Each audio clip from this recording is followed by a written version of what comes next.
রাজশাহীতে বিচারকের ছেলে তৌসিফ হত্যাকাণ্ড এবং বিচারকের স্ত্রীকে হত্যাচেষ্টা মামলায় গ্রেপ্তার একমাত্র আসামি লিমন মিয়ার 5 দিনের রিমান্ড মঞ্জুর করেছেন আদালত। রাজশাহী মহানগর দায়রা জজ মোহাম্মদ আব্দুর রহমানের বাসায় ঢুকে তার 15 বছর বয়সী ছেলে তৌসিফ রহমানকে নির্মমভাবে হত্যা করা হয়। আর স্ত্রীকে ছুরিকাঘাতে গুরুতর আহত করার ঘটনায় চাঞ্চল্য ছড়িয়ে পড়ে। তার ডান পাশে থাই এবং রাইট থাই এবং রাইট লেগ, এখানে 4টা ডিপ উন্ড আছে। তার মধ্যে দুটো গুরুতর। একটি রাইট থাইয়ের outer lateral aspect of right thigh, সেখানে একটা ডিপ পেনিট্রেটিং উন্ড আছে, ডিপ পেনিট্রেটিং কাট উন্ড, এবং সেখানে তার যে আন্ডারলাইং স্ট্রাকচারগুলো এগুলো কাটা পড়েছে। এবং সেখানে যে একটা বড় আর্টারি আছে, femoral artery, right femoral artery, এই ফেমোরাল আর্টারিটা কাটা পড়েছে। প্রাথমিকভাবে মনে হচ্ছে যে সে শকে গিয়ে তার মৃত্যু হয়েছে। এবং একই সাথে তার যে এই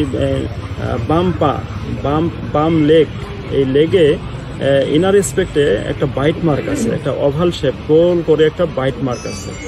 শনিবার দুপুরে মামলার তদন্তকারী কর্মকর্তা রাজপাড়া থানার এসআই আব্দুল ইসলাম আসামি লিমন মিয়ার 7 দিনের রিমান্ড আবেদন করেন। শুনানি শেষে রাজশাহী মেট্রোপলিটন ম্যাজিস্ট্রেট 2 এর বিচারক মামুনুর রশিদ 5 দিনের রিমান্ড মঞ্জুর করেন। বিষয়টি নিশ্চিত করেছেন আরএমপি মুখপাত্র অতিরিক্ত উপকমিশনার গাজীউর রহমান। এর আগে বেলা 11:30টার দিকে রাজশাহী মেডিকেল হাসপাতালে লিমন মিয়াকে চিকিৎসা শেষে ছাড়পত্র দেওয়া হয়। এরপর পুলিশ তাকে আদালতের হাজতে রাখে এবং পরে ম্যাজিস্ট্রেট আদালতে হাজির করা হয়।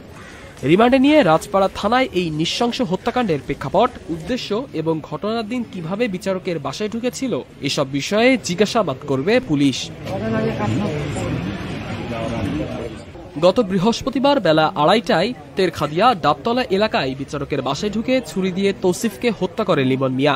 একই সময় ছুরিকাঘাতে গুরুতর আহত হন বিচারকের স্ত্রী তাসনিম নাহার লুসি। ধস্তাধস্তির এক পর্যায়ে হামলাকারী লিমনও আহত হয়। দুজনকেই তখনই রামেক হাসপাতালে ভর্তি করা হয়েছিল। এ ঘটনায় বিচারক মোহাম্মদ আব্দুর রহমান নিজেই বাদী হয়ে শুক্রবার রাজপাড়া থানায় হত্যা মামলা দায়ের করেন। মামলার এজাহারে বলা হয়েছে ঘটনাটি পূর্ব পরিকল্পিত।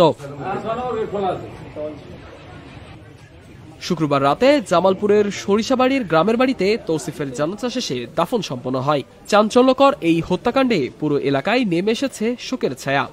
মামলার তদন্ত দ্রুত শেষ করে দোষীদের শাস্তির দাবি জানিয়েছেন তৌসিফের স্বজনরা।